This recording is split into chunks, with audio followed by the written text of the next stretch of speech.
Yo, it's Big Ant, the spokesman, man. We back. Another edition of Urban Politicians TV, UPTV. Make sure you stay on your pivot at all times, man.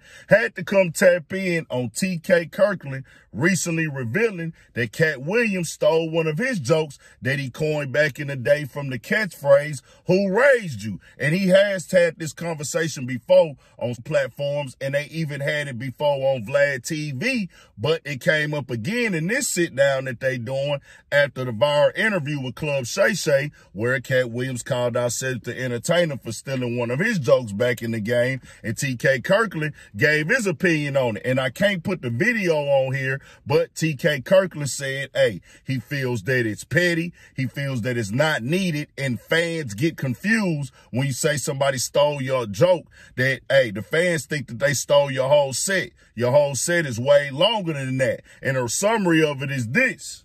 Comedian Katt Williams accused fellow comedian Cedric the Entertainer of stealing his joke, and that topic was recently discussed by TK Kirkland. The clip explored the nature of comedic industry where joke stealing is a common concern. However, the distinction was made between stealing a joke versus stealing a comedian's entire set. Most jokes are a small fragment of a comedian's complete performance, and therefore such steps were classified as petty. Vlad and TK concurred that comedians should not engage in disputes over stolen jokes. Instead, it was suggested that they work together to resolve differences, discussing the issue as fellow professionals. They also pointed out that most comedians have such a large repertoire of material that losing a single joke should not be a major concern, stating that accusations of theft often provoke unnecessary hype in the industry. And I do got to disagree with TK Kirkland right here a little bit. True.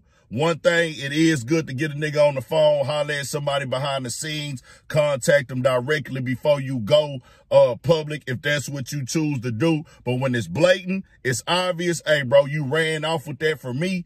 Niggas take that as, hey, bro, you take it from my sauce, my flavor, my creation, and my livelihood, nigga. Taking a nigga line, a nigga joke, even if you take a piece of a nigga joke that's the main punchline, niggas is gonna look at that crazy like, hold on, bro. Comedians, they bread and butter is coming up with new material from their mind, and if they got something that stick, you might not feel that it's a big deal. You might feel that it's light.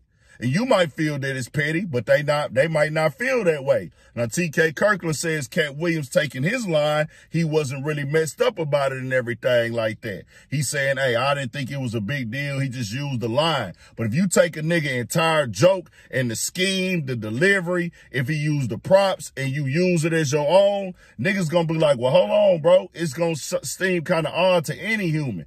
True, you can't holler at somebody behind the scenes about it, but I can't sit up here and say, hey, nah, nigga, the game should just be niggas running around here taking each other jokes. No, sir. Niggas shouldn't be taking niggas raps, niggas jokes, niggas lingo, and none of that unless you gonna really pay homage like that, bro. If a nigga created with something, this is a cultural thing, bro. We can't be going out here rewriting the rules, because then that's how niggas take everything from you. You start with jokes, or start with a line or two, and then it start from, okay, I'm going to take a line or two, then I'm going to itch for more. I'm going to take a half of the joke, then I'm going to take the full joke, then I'm going to take this and take that. Nah, bro. This the culture. I remember growing up listening to rap, nigga. If a nigga said the same lines twice in the song, we'd be like, hey, bro, hell nah, nigga, you already said that line before. And if you tried to sound like a nigga, act like a nigga, move like a nigga, copy a nigga, it was frowned upon. And I would think with comedy being something that's from the heart, the soul, the mind, the spirit, the creativity, the experience,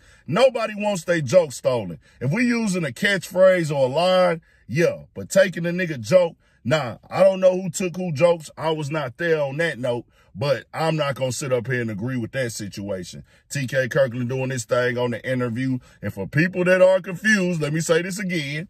Anytime I see any controversy that's going on with Katt Williams or anything like that that I can come speak on, I'm going to come speak on it. This is what the people want.